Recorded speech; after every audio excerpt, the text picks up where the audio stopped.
To give us more details of this tragic incident, we're joined on the line by the Mopani District Municipality's Executive Mayor, Nkakareng Ragwale. Thank you so much for your time tonight, Mayor. Firstly, let's talk about the boreholes that you have dug up in the Mopani region. How many are there that just lie in a state of disrepair and disuse like this one? Good evening, Kath, and good evening to your viewers.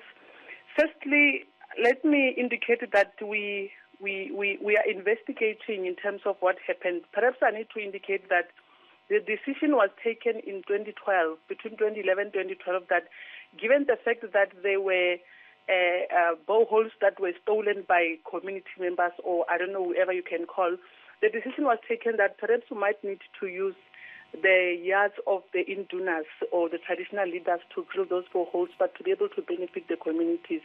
So this is one of the boreholes that were drilled in order for the community to benefit. So what happened in that borehole is that digging, I think the service provider got a rock and then proceeded just some few meters away from where he got the rock.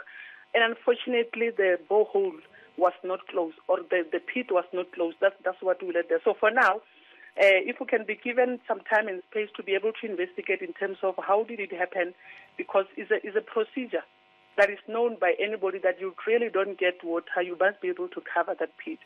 So for now, I might not yet have information in terms of how many that we have in the whole district.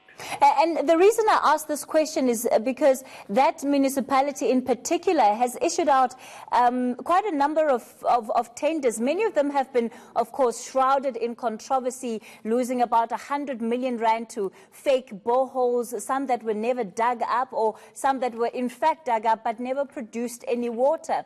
And so it's important to know how many of these kind of boreholes still lie open, because as we can see, that is the point of danger and threat, especially to locals, but young children. Casey, what we are saying now is that we need the community members to be able to assist us with those kind of boreholes. It might not only be that one that we are talking about, like I've already indicated. So the issue of whether there were boreholes that were drilled and could not find water and people were paid, I think is something that perhaps we might not talk about today. Perhaps it's a discussion for another day. But today I would want us to concentrate on what has happened on this one, so that if there are still others, we are able to identify them and be able to close them before they become a danger to our children. But Mayor, I don't see how you can isolate the two incidents, because they are directly related. This borehole was lying stagnant. The contractor, upon stumbling on this rock that you talk about, did not even bother to fill it up. So I'm asking, how much more risk is there still to communities and young children in Mopani? As you go to bed tonight and you do the numbers and the audit, surely the concern is, what is the likelihood of this happening to another child? But, Kathy, like I'm saying to you, it might not be easy for me to indicate that kind of a number that you're looking for. Because like I'm saying, if this is the borehole that was drilled in 2011 and the accident happened in 2018, perhaps we might need to want to go back and check what really transpired and how is it that the contractor did not close. But equally, it happened in a household. There's a councillor there are ward committees that could have helped us to say there's a danger here, and if we can't close the borehole, we are likely to experience the problem. So it happened this year, and as you can see, like I'm saying, it might not be easy for me to give out in terms of how many in the whole district. Like we're talking about the one that just happened in Greater Tzaneen municipality. We've got 5 locals. That which for now I might not be able to give out that information.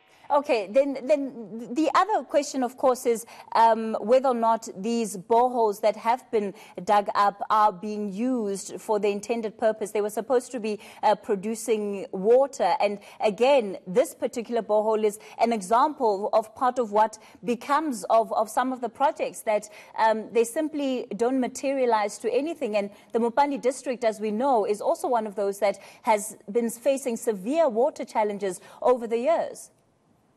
Yes, like I'm saying, the borehole that I'm talking about that caused a danger to our child, just next few meters away from it, there's a borehole that was drilled, and as I'm talking to you, the community is able to get water out of it. So this one, the problem was that the contractor got a rock, which was also giving us a problem.